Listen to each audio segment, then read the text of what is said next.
So I want to read something to you for a couple minutes, maybe a bit longer.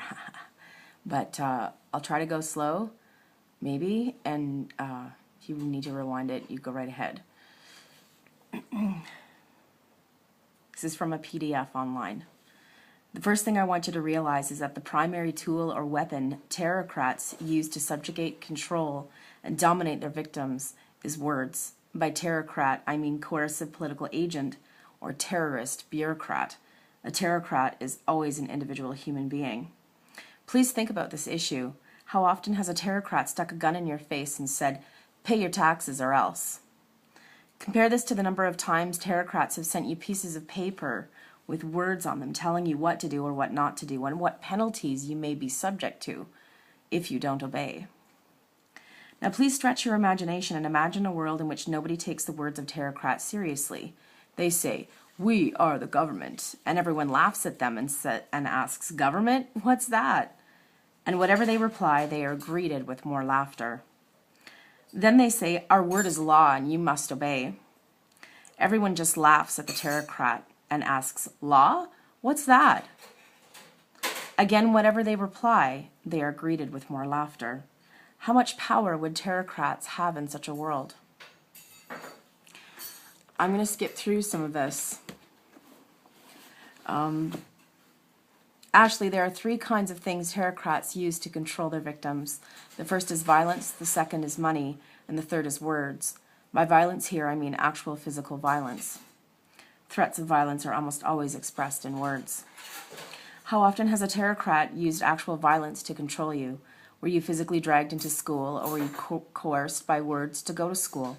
Has any Terrorcrat ever used actual physical violence to make you pay taxes, or were you coerced by words to pay up? Have you ever been arrested? If so, in what proportion did the cop use actual physical violence compared to words? Did he tell you to put your hands behind your back? Or did he force your hands behind your back without saying anything? Notice that even during most arrests, cops use more words than actual physical violence to control their victims. Have you ever been to court? To what proportion do the Terrorcrats and lawyers use words in court compared to actual physical violence? Have you ever been to jail? To what proportion do the Terrorcrats use words in jail compared to actual physical violence? How much power would Terrorcrats have in a world in which everyone says no to them and laughs at whatever they say? Can you begin to appreciate that the power of Terrorcrats depends largely on victims accepting Terrorcrats' words and obeying them? I'm going to keep skipping forward. I made some notes because I was going to do it by notes first, but I thought this would be faster. Slavespeak.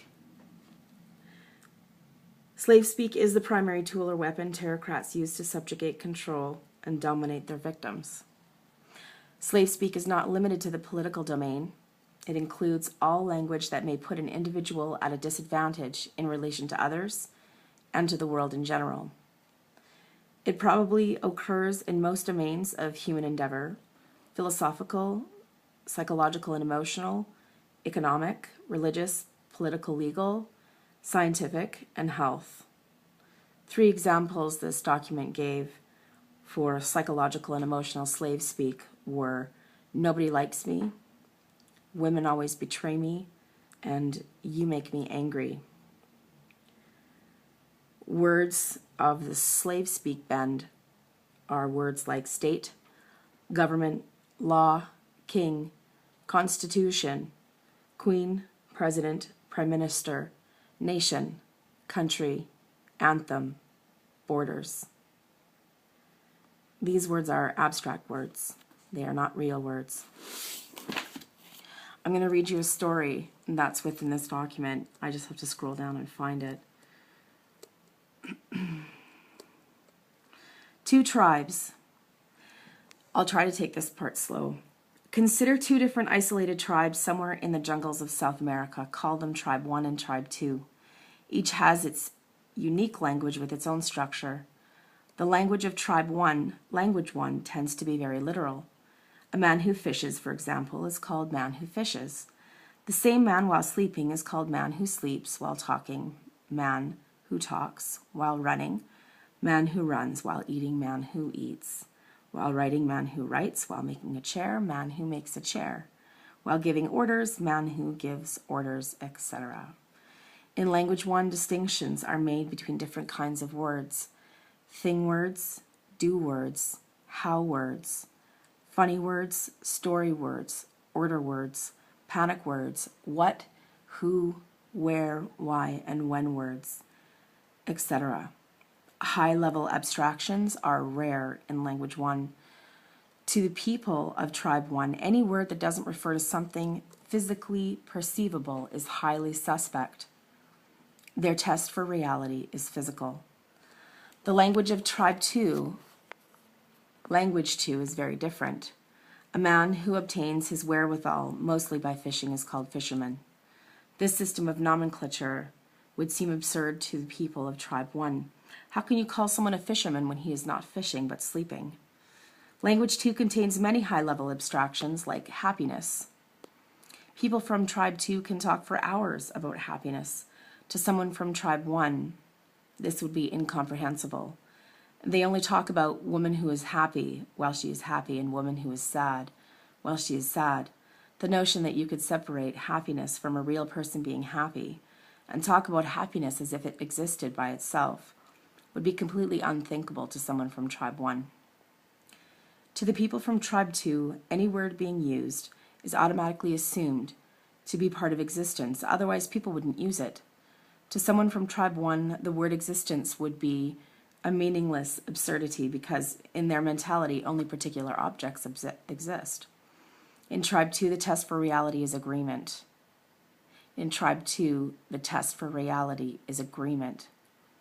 If other people agree with a word and the way it seems to be used, then that word is automatically accepted as valid and useful. One day, a strange man arrives at the place where the people of tribe one live. They ask him, "Who you?" He says, "I King." They say, "Your name King?" He says, "No, my name John." They say, "Why call self King if named John?" He says, "I special person, agent of God." They say, "You look different but not special. Who God?" He says, "God, creator of world." They say, "Where God? How create world?" He says, "God everywhere, God all-powerful." They say, "How we see God?" He says, "Can't see God." They say, "You speak crazy." He says, "No, I special, I show you." Whereupon the stranger performs various tricks like apparently making objects appear and disappear. They say, "You clever man who tricks." He says, "I special, I King." They say, "You speak funny, you clever John who tricks." He says, "I King, my word, law." They say, "What law? Special word?" He says, "Yes, my word law you must obey." They say, "Ah, you mean order word." He says, "Yes, I King, I make law." They say, "No, you speak order word?" He says, "Yes, I special." They say, "What special?" "Anybody speak order word." He says, "You not understand."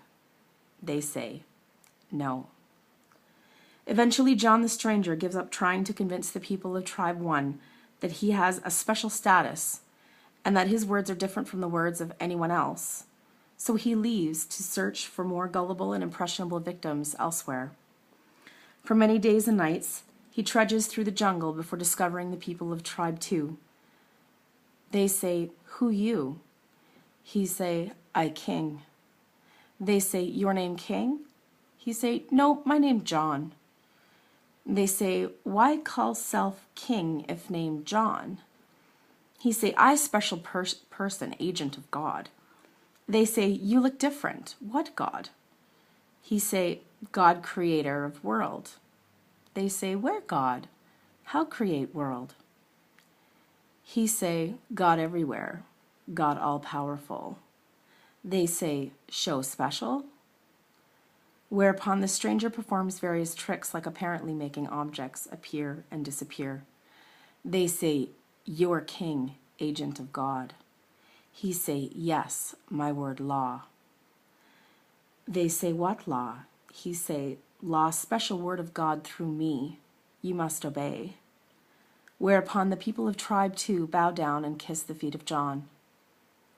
They do not habitually test abstractions against reality, so they readily accept John the stranger as their king and his word as law.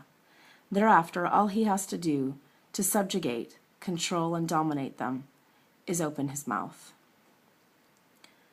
Language creates spooks that get into our head and hypnotize us. That's a quote from Robert Anton Wilson.